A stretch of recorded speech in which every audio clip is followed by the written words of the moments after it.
ഞാൻ crown പ്ലാസയില്. Crown Plaza. എന്താ പരിപാടി? ഞാനിവിടെ എന്റെ ഹസ്ബൻഡ് ഇന്ന് വൈകുന്നേരം വരും. അപ്പൊ ഞാന് ഇവിടെ വന്നാ.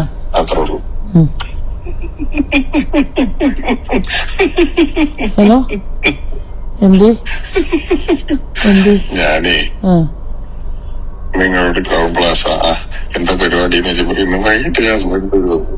അല്ല, അതല്ല, ഞാൻ അങ്ങനെയല്ല, ബോംബെന്ന് മൂപ്പര് വരും എന്നാ ഞാൻ പറഞ്ഞത്. അതാ ഞാൻ പറഞ്ഞു, മൂപ്പര് വന്നിട്ടാണോ പരിപാടി? ഓ, ആ പരിപാടി അങ്ങനെയൊന്നുമല്ല. അല്ലേ, ഞാനത് കൂട്ടി വായിക്കാം. നിങ്ങളോട് ചോദിച്ചു എന്താ ഇന്ന് പരിപാടി, വൈകിട്ട് ഹസ്ബൻഡ് വരും. ഞാൻ ഭയങ്കര സ്ട്രേറ്റ് ഫോർവേഡ് ആയ ഒരു വ്യക്തിയാണ്. അതാണ് എന്റെ ഏറ്റവും വലിയ പ്രശ്നം. എനിക്ക് ഇങ്ങനത്തെ ഒരു കാര്യങ്ങളും അറിയാത്ത ഒരു കാര്യമാണ്. അതാണ്.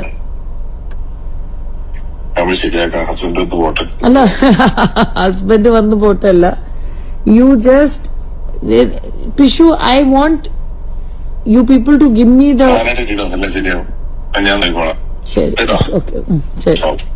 പാലക്കാട് MLA രമേഷ് പിഷാരടിയും പിന്നെ അമ്മ സംഘടന, association of Malayalam movie artist, തൽക്കാലം അമ്മ എന്ന് പറയാം, അതിൻ്റെ മുൻ പ്രസിഡന്റ് ആണോ അതോ ഇപ്പോഴും പ്രസിഡന്റ് ആണോ എന്ന് എനിക്ക് ഉറപ്പില്ല.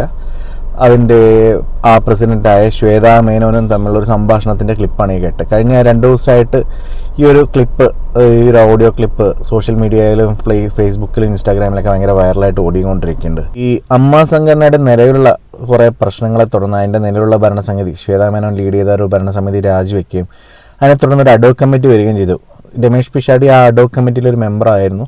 പക്ഷേ ശ്വേതാ മേനോൻ തന്നെ ഒരു അപ്പീൽ പോവുക, ഹൈക്കോടതിയിലെ ഒരു കേസായിട്ട് പോവുകയും ഈ അഡ്വോക് കമ്മിറ്റി എന്നുള്ള സംഗതി അമ്മയുടെ ബൈലോലി ഇല്ല എന്ന് പറഞ്ഞിട്ടൊരു കേസ് കൊടുക്കുകയും ചെയ്തിട്ടുണ്ടായിരുന്നു.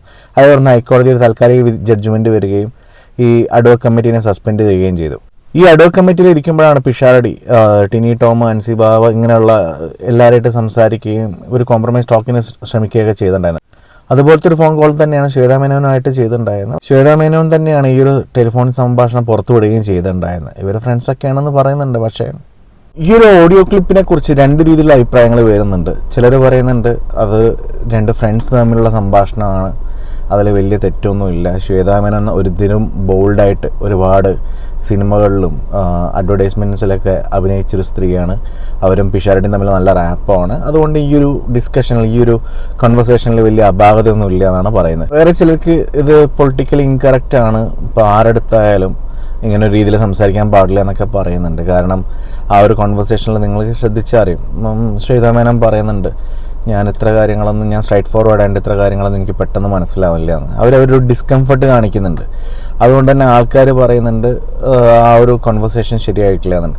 ഇത് 2 അഭിപ്രായം വരുമ്പോഴും പാലക്കാട് MLA എന്നുള്ള രമേഷ് പിഷാരടിക്ക് വേറെ ട്രോളും കിട്ടുന്നുണ്ട്. ഇതിനു മുമ്പത്തെ പാലക്കാട് MLA രാഹുൽ മാങ്കുട്ടത്തിൽ ഭയങ്കര ഫേമസ് ആയ ഒരാളാണ്, നിങ്ങൾക്കറിയാം. ഗർഭം കലക്കി പരിപാടി, I want to make you pregnant എന്നൊക്കെ ഉള്ള പല ഓഡിയോ ക്ലിപ്പുകളും പല ആരോപണങ്ങളൊക്കെ വന്ന അവസാനം MLA സ്ഥാനം രാജിവെക്കേണ്ടി വന്ന, MLA സ്ഥാനം പോയ ഒരാളാണ്. MLA സ്ഥാനം ഇല്ലാതെയായി, പിന്നെ പാർട്ടിയിൽ തന്നെ നല്ലൊരു സ്ഥാനം ഇല്ലാതെയായി.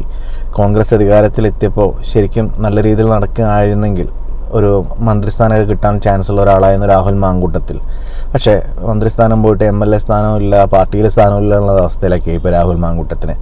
അയാളുടെ ഒരു പിൻഗാമിയായിട്ടാണ് രമേഷ് പിഷാരടി വന്നത്. രമേഷ് പിഷാരടി ഇലക്ഷനിൽ നിൽക്കുന്ന സമയത്ത് തന്നെ ഒരു വാക്ക് പറഞ്ഞിട്ടുണ്ടായിരുന്നു, മുൻകാല MLA നടപ്പിലാക്കിയ പരിപാടികളിലെ പിന്തുടർച്ച ഞാൻ ചെയ്യുന്നതായിരിക്കുന്നു. പക്ഷേ ഇപ്പോഴാണ് അതിന് കറക്റ്റായ മീനിങ് വന്നു എന്ന് പറഞ്ഞിട്ടൊരു ട്രോളൊക്കെ സോഷ്യൽ മീഡിയയിൽ കാണുന്നുണ്ട്. ഇതിൽ എൻ്റെ അഭിപ്രായം എന്താണെന്ന് ചോദിച്ചു കഴിഞ്ഞാൽ, ആസ് എ സിറ്റിസൺ, അതേപോലെ താങ്കളുടെ നിയോജക മണ്ഡലത്തിൽ നിന്നുള്ള ഒരാൾ എന്നുള്ള നിലയ്ക്ക് ഒന്ന് പറയാനുള്ളത്, നമുക്ക് ഉത്തരവാദിത്തപ്പെട്ട പൊസിഷൻ കിട്ടുമ്പോൾ നമ്മുടെ എല്ലാ പ്രവൃത്തികളും, നമ്മുടെ ആക്ഷൻസും എല്ലാം നോട്ടീസ് ചെയ്യപ്പെടും.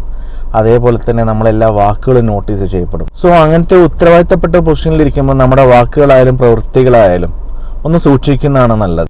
കാരണം താങ്കളും ശ്വേതാ മേനോൻ നല്ല ടൈംസിലായിരിക്കാം, നിങ്ങൾക്ക് തമ്മിൽ എന്തും ഓപ്പണായി പറയാനുള്ള സ്പേസ് ഉണ്ടായിരിക്കാം. അത് പക്ഷേ ജനങ്ങൾക്ക് അറിയില്ല അങ്ങനെ ഒരു സ്പേസ് ഉണ്ടെങ്കിൽ. അതുപോരാഞ്ഞ് തങ്ങളുടെ മുൻഗാമിയായിരുന്ന രാഹുൽ മാങ്കുട്ടത്തിൽ അദ്ദേഹത്തിൻ്റെ ഒരു ചീത്തപ്പേര് ഓൾറെഡി ഉണ്ട്. അതേ പാർട്ടിയുടെ റെപ്രസെൻറ്റേറ്റീവായിട്ടും അതേ രാഹുൽ മാങ്കുട്ടത്തിൻ്റെ പിൻഗാമിയായിട്ടാണ് താങ്കൾ വന്നത്. അപ്പോൾ താങ്കളുടെ അടുത്ത് നിന്നും അതേ രീതിയിലുള്ള ടോണിലുള്ള വർത്തമാനം കേൾക്കുമ്പോൾ, ഒരു കോൺവെർസേഷൻ കേൾക്കുമ്പോൾ തീർച്ചയായും രമേശ് പിഷാരടി എന്ന ആളുടെ മേലും അതേ രീതിയിലുള്ള ആരോപണങ്ങൾ വന്നേക്കാം. പാലക്കാടുള്ള മണ്ഡലം കഴിഞ്ഞ കുറേ കാലങ്ങളായി കോൺഗ്രസിൻ്റെ ഒരു ഉരുക്കു ഓട്ട എന്ന് പറയാം. ഷാഫി പറമ്പിൽ, അതേപോലെ VK ശ്രീകണ്ഠൻ, ഇപ്പോൾ രാഹുൽ മാങ്കുട്ടത്തിൽ, അതിൻ്റെ പിന്തുടർച്ചയായിട്ട് പിഷാരടി. പക്ഷേ കോൺഗ്രസിനെ പോലെ തന്നെ അവിടെ അത്രയും സ്ട്രോങ് ആയ ഒരു സംഗതിയാണ് BJP എന്നുള്ളതും. കഴിഞ്ഞതിന് മുമ്പത്തെ ഇലക്ഷനിൽ BJPൻ്റെ ശ്രീധരനെയായിട്ട് ഷാഫി പറമ്പിൽ ജയിച്ചത് വളരെ നാരോ മാർജിനിൽ മാത്രമാണ്. അതുപോലെ കഴിഞ്ഞ ഇലക്ഷനിലും പിഷാരടിൻ്റെ എതിരാളിയായിട്ട് വന്നിട്ടുണ്ടായിരുന്ന ശോഭാ സുരേന്ദ്രനാണ്. അവരും അത്യാവശ്യം നല്ല രീതിയിലാണ് പ്രചരണം നടത്തിയിട്ടുണ്ടായിരുന്നത്. അവർക്കും അത്യാവശ്യം ഇൻഫ്ലുവൻസ് ഉള്ള ഒരു സ്ഥലമാണ് പാലക്കാട്. പക്ഷേ ലാസ്റ്റ് മിനിറ്റിൽ ആ ഒരു നിഴൽ പോരാട്ടവും കാശിൻ്റെ കുറച്ച് കൊടുത്തു എന്നുള്ള ആരോപണങ്ങളൊക്കെ വന്നുകൊണ്ട് ശോഭാ സുരേന്ദ്രൻ നല്ല രീതിയിൽ പിന്നിലാവുകയും ചെയ്തു. പിഷാരടി നല്ലൊരു കലാകാരനാണ്, നല്ലൊരു ആർട്ടിസ്റ്റാണ്, നല്ലൊരു ഡയറക്ടറാണ്, അതേപോലെ നല്ലൊരു ഇൻഫ്ലുവൻസർ ആണെന്നും കൂടെ പറയും. കാരണം എല്ലാവർക്കും ഇഷ്ടപ്പെടുന്ന ഒരു ക്യാരക്ടറാണ് പിഷാരടിൻ്റെ. അതുകൊണ്ട് തന്നെ ഒരു ജനപ്രതിനിധി എന്നുള്ള നിലയ്ക്ക് കുറച്ചും കൂടി ശ്രദ്ധിക്കണം എന്ന് മാത്രമാണ് എനിക്ക് പറയാനുള്ളത്. കാരണം നിങ്ങളുടെ പ്രൈവറ്റ് കോൺവെർസേഷനാണ്, നിങ്ങളുടെ സുഹൃത്തായിരിക്കാം. പക്ഷേ അവർ അങ്ങനെ സുഹൃത്താണെന്നുണ്ടെങ്കിൽ അവരെന്തിനാണ് ആ ഒരു ഓഡിയോ ലീക്ക് ചെയ്തതെന്നുള്ള ഒരു ചോദ്യം കൂടെ ഇവിടെ വരുന്നുണ്ട്. അതുകൊണ്ട് തന്നെ ജനപ്രതിനിധികളുടെ നിലയ്ക്ക് കുറച്ചും കൂടി സീരിയസ് ആയിട്ടിരിക്കാൻ പിഷാരടിയോട് അഭ്യർത്ഥിക്കുന്നു.